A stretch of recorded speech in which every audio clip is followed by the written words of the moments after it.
नमस्कार दोस्तों, video fintech channel में आपका एक बार फिर स्वागत है। आज हम शेयर मार्केट की दुनिया के लिए एक दूसरा वीडियो लेकर आए हैं, जिसमें हम पहले वीडियो में आपको डीमैट अकाउंट कैसे खोलें इसके बारे में बताए थे। आज के वीडियो हम बताएंगे कि शेयर मार्केट करता कैसे है, किन परिस्थितियों में वो आगे जाता है, किन परिस्थितियों में नीचे जाता है। इसके तहत सबसे पहले हमें कैंडल स्टिक पैटर्न के बारे में जानना जरूरी है।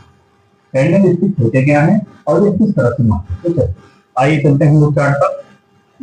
हमारे शेयर मार्केट का जैसे ही प्लेटफॉर्म चालू होता है तो शेयर मार्केट की शुरुआत सुबह 9:15 से होती है और इसकी समाप्ति 3:30 पर हो जाती है।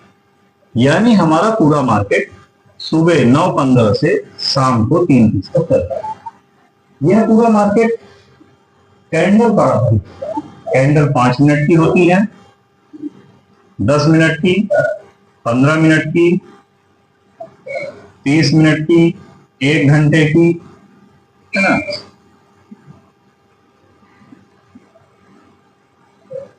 एक दिन की, एक वीक की, एक मंथ की, तो इस तरह से कैंडलें होती हैं।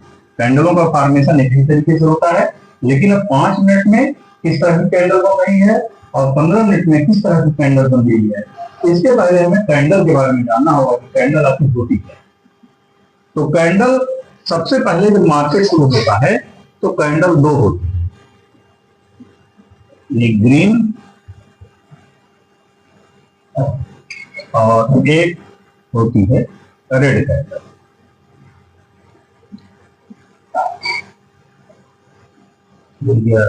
रेड कैंडल हो गई और ये हो गई ग्रीन कैंडल। इन्हीं दोनों कैंडलों पर मार्केट चलता है। ग्रीन अब होगा क्या कि 9:15 से हो सकता है सेलर एक्टिवेट हो गए हैं, यानी जो माल उन्होंने कल खरीदा था आज बेच रहे हैं। तो जब सेलर एक्टिवेट होंगे बाजार में तब इस तरह से रेड कैंडल बनने लगेगी, यानी बाजार नीचे जाएगा। इसी का ध्यान देना पड़ता है। अब हमको काम क्या करना है, हम खरीदार हैं, हमारे पास तो माल है नहीं, हमें सिर्फ खरीदना है। बेचने के लिए बहुत बड़ी क्वांटिटी की आवश्यकता है। तो जब हमने कुछ चीज खरीदा ही नहीं तो बेचेंगे क्या, तो सबसे पहले हमें खरीदना पड़ता है। तो ये होते हैं सेलर। अब यहां से 9:15 से ये एक्टिवेट हो गए। तो अगर बाजार में सेलर एक्टिवेट है या सेलरों की संख्या ज्यादा है तो रेड कैंडल बनेगी। अगर बाजार में बायर की संख्या ज्यादा है तो ग्रीन कैंडल बनेगी। ये आप मोटा मोटी ध्यान रखिए, ठीक। अब इसमें कैंडल बनने की प्रक्रिया क्या है। मान लीजिए बाजार 9:15 पे 100 रुपए में खुला, यानी किसी चीज का दाम 100 रुपए है। अब जैसे जैसे बायर बढ़ते जाएंगे तो कैंडल ऊपर की तरफ बढ़ती जाएगी। अब 5 मिनट के टाइम फ्रेम में हमको ये देखना है कि कितने बायरों ने खरीदा। अगर 5 मिनट में बायर बढ़ रहे हैं तो कैंडल की लंबाई भी बढ़ती है। अब 5 मिनट बंद होने के बाद ये क्लियर हो जाएगा कि इस स्टॉक का भाव अगर 100 रुपए पर हुआ था तो बंद कहां हुआ है। मान लीजिए बंद हुआ 110 पर, तो 5 मिनट में अंदाजा हो जाएगा कि हमारे पास बायर बढ़ रहे हैं क्योंकि कैंडल ग्रीन बनी।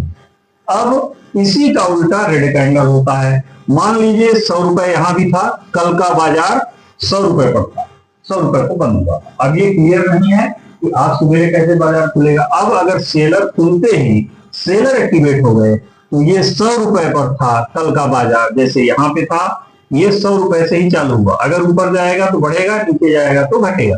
तो अब अगर सेलर एक्टिवेट हो रहे हैं तो 5 मिनट के बाद ये क्लियर हो जाएगा। कैंडल 5 मिनट के बाद क्लोज हो जाती है। तो जब कैंडल क्लोज होगी तो ये क्लियर होगा कि 100 रुपए से यह माल 90 रुपए पर आकर बंद। तो इससे हमको यह अंदाजा हो जाता है कि मार्केट यही दोनों कैंडल चला, इसके अलावा मार्केट में कुछ नहीं है। हमको सिर्फ देखना होता है कि बायर बढ़ रहे हैं कि सेलर बढ़ रहे हैं। अगर हम चीजों को खरीदने के लिए बैठे हुए हैं तो हम बायर की तरफ जाएंगे, अगर बेचने के लिए बैठे हैं तो तत्काल सेलर अगर एक्टिवेट हो गए हैं तो हम सेलर की तरफ जाकर अपने सौदे को पढ़ें। तो ये रहा बेसिक फंडा कैंडल स्टिक पैटर्न का दोस्तों। इसी के साथ धीरे धीरे हम इसी तरह से नॉलेजेबल वीडियो आप लोगों की लाते रहेंगे ताकि आप सब भी शेयर मार्केट के थोड़े बहुत फाइनेंशियल ज्ञान को प्राप्त कर सकें। और एक डिस्क्लेमर देना चाहूंगा दोस्तों, मैं कोई सेबी रजिस्टर्ड पर्सन नहीं हूं और मैं सिर्फ ये आपके एजुकेशनल पर्पज के लिए वीडियो बना रहा हूं। मेरे द्वारा कोई रिकमेंडेशन नहीं किया है।